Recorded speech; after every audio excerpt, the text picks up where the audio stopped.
आज जो है सबसे पहले हम देखेंगे कि टैक्स क्या होता है। Tax is a compulsory fee that is charge by the government. Tax एक कंपल्सरी फी है जो गवर्नमेंट हमसे चार्ज करती है। अब इट मे बी डायरेक्ट और मे बी इनडायरेक्ट।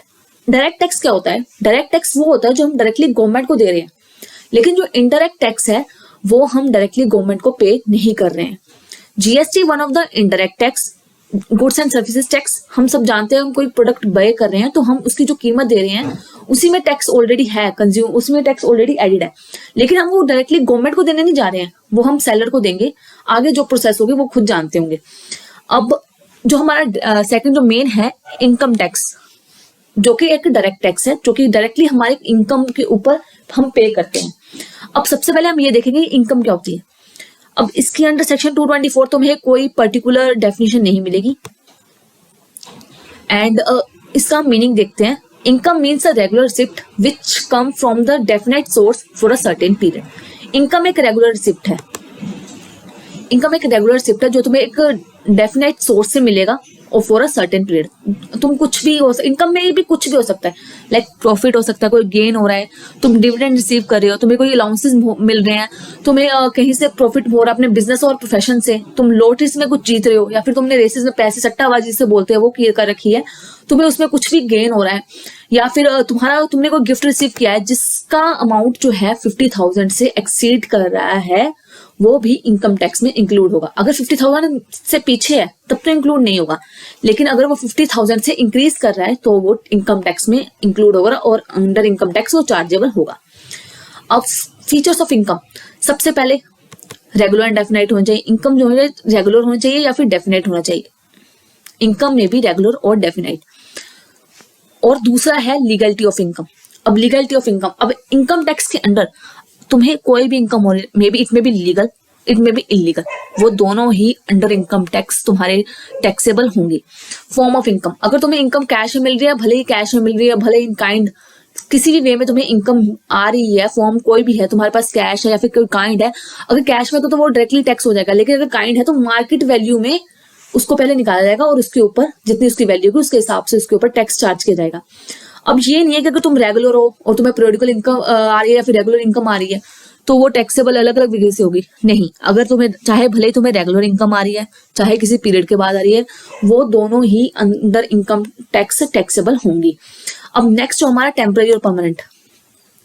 इनकम में भी टेम्पररी और परमानेंट, लाइक अगर तुम कोई परमानेंट एम्प्लॉय हो तब भी अलग बात, तब भी वो टैक्सेबल होगा। अगर तुम टेम्पररी एम्प्लॉय, लाइक कई बार होता है कि कंपनीज जो है टेम्पररी एम्प्लॉयज हायर करती हैं और उनकी इनकम पर भी वैसे ही टैक्सेबल शेड्यूल होगा जैसे कि परमानेंट इनकम टैक्स के, परमानेंट इनकम वालों के ऊपर टैक्सेबल होगा। अब दूसरा है income should come from outside. सबसे पहला ये है कि घर का पैसा घर में घूमेगा तो टैक्सेबल नहीं होगा, तो income should come from outside. It में भी आउटसाइड मतलब कि कहीं से भी, तुम कहीं जॉब कर रहे हो चाहिए या फिर तुमने कहीं पैसा इन्वेस्ट किया है या फिर तुम्हारा कोई बिजनेस है तो उसके ऊपर तुम्हें इनकम जो चाहिए वो बाहर से आनी चाहिए, घर की इनकम के ऊपर टैक्स नहीं लगता। अब पिन मनी क्या होती है? पिन मनी वो होती है जो एक हाउसवाइफ को उसका हस्बैंड देता है घर खर्च के लिए, लेकिन वो उस घर खर्च में से कुछ पैसे सेव करती है, तो जो उसकी सेविंग अमाउंट होगा ना उस पर टैक्स नहीं होगा, बिकॉज ये तो डबल टैक्सेशन हो जाएगी। ऑलरेडी जो हस्बैंड की इनकम है उस पर टैक्स ऑलरेडी वो टैक्स है, उस पर टैक्स लग चुका है, तो वो जो बचा हुआ अमाउंट है उसको घर खर्च के लिए दे रहा है, और वही वहां से जो हाउसवाइफ उसमें से कुछ अमाउंट सेव करती है और वो जो सेविंग अमाउंट होता है उस वो टैक्सेबल नहीं होता है। अब another point, personal gifts are not treated as incomes. हमने फीचर में पहले देखा the amount of any gift exceeding from 50,000, और यहीं पर बोल रहा है कि personal gifts are not treated as tax as incomes. तो इसमें ये पॉइंट है कि 50,000 से कम है तब वो इनकम की तरह ट्रीट नहीं किए जाएंगे, लेकिन अगर 50,000 से एक्सीड कर रहा है, गिफ्ट का अमाउंट अगर 50,000 से एक्सीड कर रहा है तो वो अंडर इनकम टैक्स चार्जेबल होगा। अब ग्रोस टोटल ऑफ इनकम, अब हमारे पास 5 तरह की इनकम्स होती हैं, या तो हमें सैलरी, या तो हम एम्प्लॉय हैं और हमें कहीं से सैलरी मिल रही है, या फिर house income from house property, तुम्हारे पास घर है, तुमने किराए पर दे रखे हैं, वहां से तुम्हें इनकम हो रही है। Profit and gains from business and professions, like कोई डॉक्टर है या फिर कोई सीए वगैरह जो अपनी सर्विस दे रहा है, तो उनको जो प्रॉफिट या फिर गेन हो रहा है वो होगा एक हेड, और दूसरा हेड होगा कैपिटल गेन। तुमने कोई भी अपनी कैपिटल बेची है उसके ऊपर तुम्हें गेन हो रहा है, वो भी अंडर इनकम टैक्स टैक्सेबल होगा। और तुम्हें अदर सोर्सेज में होता है तुम्हारा क्रॉसवर्ड पजल्स, लॉटरीज, ये सब तुम्हारा अदर सोर्सेज में आता है। डिविडेंड तुम्हारा अदर सोर्सेज में आता है। एंड टोटल इनकम वो होती है जब अंडर 80C और अंडर 80C टू 80U तुम्हारी इनकम पे डिडक्शंस हो चुकी हैं और जो तुम्हारा बैलेंसिंग फिगर तुम्हारे पास आया है वो तुम्हारा होगा टोटल इनकम। अब and then the balancing figure is called income of the assessee. तो यहाँ हम असेसी बोला गया हुआ है, तो असेसी देखने से, असेसी के बारे में जानने से पहले हम ये देख लेते हैं पर्सन क्या होता है।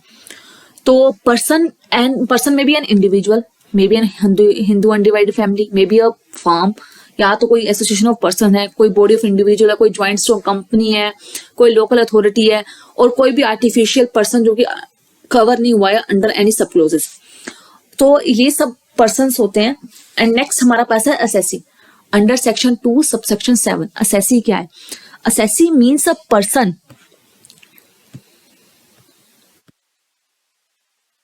Assessee means a person by whom any tax or any sum of money is payable under this act.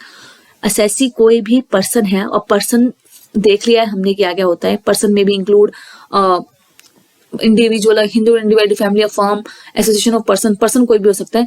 लेकिन असेसी क्या है? Assessee means a person by whom any tax or any other sum is of money is payable under this act. Income tax के under जो कोई भी tax पे कर, कोई भी पर्सन टैक्स पे कर रहा है वो असेसी कहलाता है। अब हमारे पास असेसी की भी 2 टाइप्स हैं, डीम्ड और रिप्रेजेंटेटिव। अब डीम्ड और assessee in default. Deemed assessee क्या होता है? समटाइम्स क्या होता है कि तुम्हारे किसी की डेथ हो गई, जो उसका टैक्स है वो उसका लीगल हायर पे करेगा, वो होता है डीम्ड या फिर रिप्रेजेंटेटिव असेसी। अब असेसी इन डिफॉल्ट क्या है? तो अभी हम देखेंगे असेसी इन डिफॉल्ट कौन होता है। Every person who is liable to do any work under the income tax and he fails to do so, he shall be treated as assessee in default. कोई भी पर्सन है, like एक example ले लेते हैं। एक एम्प्लॉयर टीडीएस काट के अपने एम्प्लॉय को सैलरी दे रहा है, लेकिन क्या हुआ, उसने टीडीएस नहीं काटा और सैलरी दे दी, तो जो एम्प्लॉयर है वो असेसी इन डिफॉल्ट है। अब आगे हम देखेंगे assessment year under section 9। Assessment year क्या होता है? Assessment year means the period of 12 months commencing on 1st April every year. Financial year हमारा कब स्टार्ट होता है? 1st April to 31st March. It is also of 12 months. तो assessment year क्या होता है? असेसमेंट ईयर वो ईयर होता है जिसमें आपके प्रीवियस ईयर की इनकम असेस्ड होती है और उस पर टैक्स पे आउट किया जाता है। और प्रीवियस ईयर क्या होता है? Previous year it means the financial year immediately preceding the assessment year. The income earned during the previous year is taxed in assessment year.